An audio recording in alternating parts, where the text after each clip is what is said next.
Life is beautiful. God has given us this wonderful 70, 80-year life. God has given us this wonderful human body. And we have all been the recipients of perhaps some of the most choicest bounties of heaven. We all sitting here are privileged that we have a wonderful family. We are all here sitting who are quite good settled in their respective jobs and businesses. So we all sitting here, if you consider these primary 5 factors, that a healthy body, a wonderful family, a good friend circle that you can relate to, fine academics, fine job, fine business, then all of us sitting here are into that selected 2% upon this earth who don't have all these 5 things together. So we are the chosen ones. We need to understand what life is beautiful and how to make it more beautiful. As I said that this is a wonderful human body gifted to us by God. If you understand the preciousness of this gift by God, if you understand the glory of human life,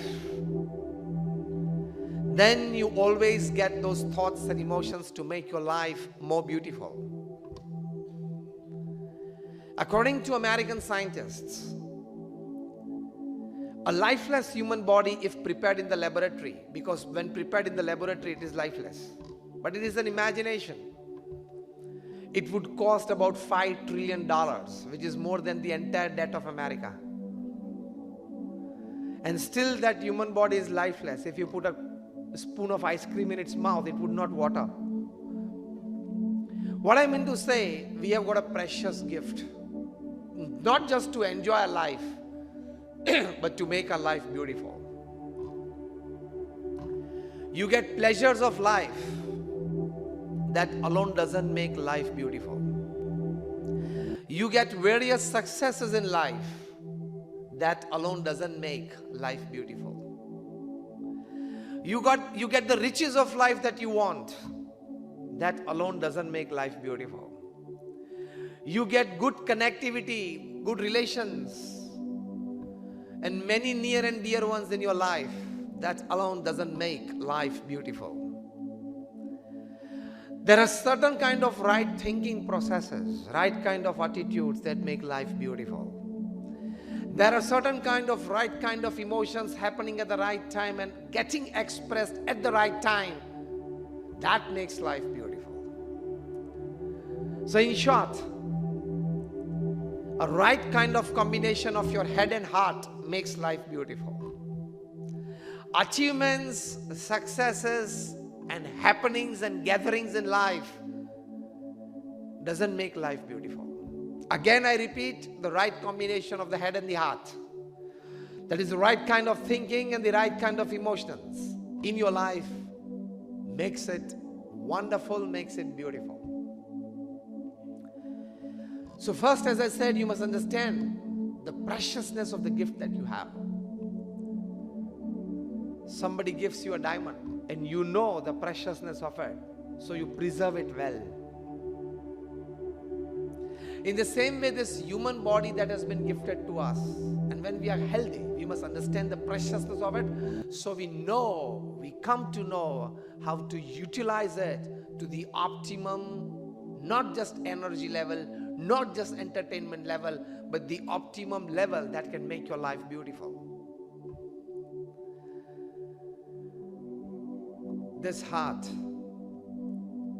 in an average lifespan, it pumps about 500 million liters.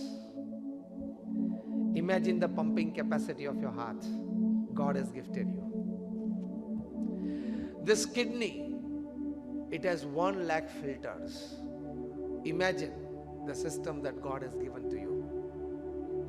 This liver, it produces 200 chemicals a day, and that makes your day. The biggest chemical factory of the world, Dow Jones in Houston, is just about like 5-10 miles away from our huge campus in Houston. It is this size campus in Houston.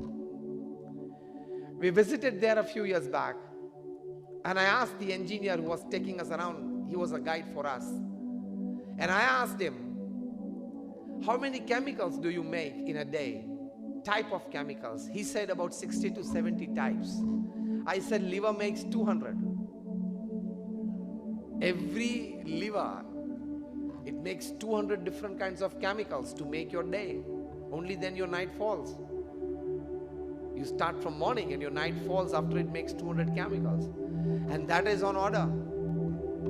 If you squeeze your finger somewhere in the door, and that pain sensors the report to the mind that I want this particular chemical for relief. And the mind orders the liver, make this. And the liver never says that there is no raw material. Even on a fasting day, it has raw material. After it makes it immediately, it tells the mind that I've made it. Now it's your job to make it reach there. And then the mind, when it gets this, your order is ready. From the liver, it commands the blood that carry this to this tip of the finger. Immediately the blood, it forms a group of cells, takes that chemical, absorbs it from the liver in between these cells, and then starts the transportation. The blood never tells the brain, sorry, logistics down today. Transport system down, driver ki hartal hai. Never. And in between, no other organ can steal it, can take it away. No theft in between. And it reaches the tip of the finger where it is needed. And then the cells disintegrate and that liquid, that chemical is released. And you start getting relief in your pain. It's a wonderful system. Scientists say that if all the blood carrying vessels of our human body, of an average 5 feet 4 inches height and a normal 62 to 65 kg weight, if all the blood carrying vessels, that is the arteries and the veins, if they are put in one line, it is as a network in the body, but if it is put as one line, you know what length it would cover? Average human height 5 feet 4 inches and 60 to 65 kg weight. All the blood carrying vessels put together, the total length would be 60,000 miles. 60,000 miles of real networking in your body. Telecom people must learn a lot from this, isn't it? This is a precious human body, beautifully made. You understand the preciousness of the possession that you have. Now take this sentence with you, the first takeaway. When you understand the preciousness of the possession that you have, you can make your life beautiful. Second thing to understand is the glory of human life. By glory I mean that you live a life which differentiates you from the rest of the animals. If you constantly live with low thinking, low level of energies, and low kind of emotions and expressions, we are living an animal life. The other part of it is also really true.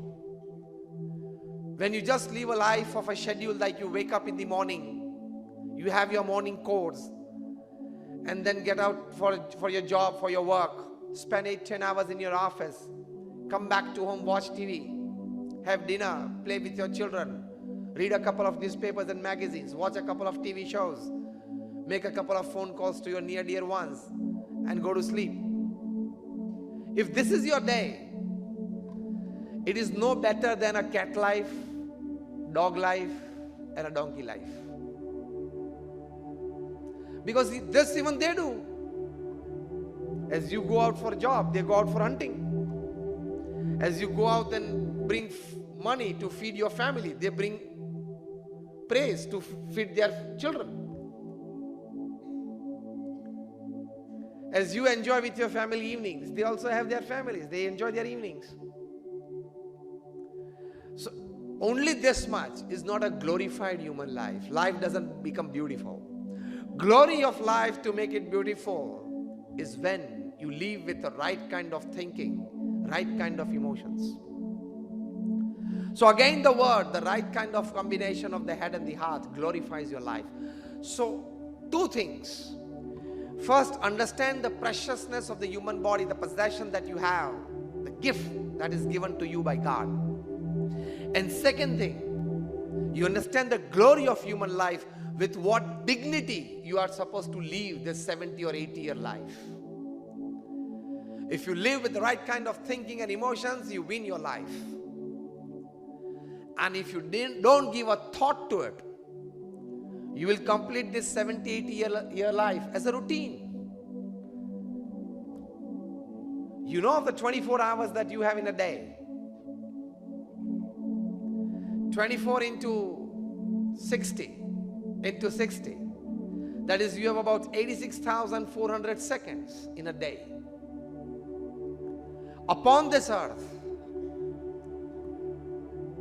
in this 86,400 seconds that you have in a day, 1.5 lakh people live this earth every day. That means every 2 seconds, 3 people leave this earth. We started this talk at 7:50. It's 8:05. 15 minutes gone so far. 15 into 6 is 90. So 900 seconds. About 1,200 people left this earth. In the last 15 minutes, 1,200 people, they left this earth. So the third part of the story to make your life beautiful is understand the limitation of time that you have upon this earth. Nobody can say that I will see many tomorrows. Can you say this? Can you say that I have many tomorrows? Yes or no? Give me a very clear one. No. So our great scriptures, they say, use some realistic words for this. Life, for they use it kshanabhangur, kshanik. And I tell you, when I say about this, that of the 80-year life that you have, 70-year life that you have, 8 hours of the day you sleep, so 1/3 of the day you sleep. Clearly and directly proportional, 1/3 of the life you will sleep. So of 70 years that you live upon this earth, your 23 years are going to be in bed, sleeping. You don't know whether you exist or not. You live for 70 years upon this earth, 70, 23 years goes in sleep. You don't know whether you exist or not. So the third important aspect of making your life beautiful is understand the limitation of the time that you have and use it not just judiciously, but use it wisely. That makes life beautiful. Now, going into the deeper aspects of the 3 principal attitudes about life that I taught you. First is preciousness. Second is glory and dignifying your life. And third is the limitation of the time that you have. Understanding these 3 basic concepts, how can now, with what kind of thinking and right kind of emotions, you can make your life beautiful.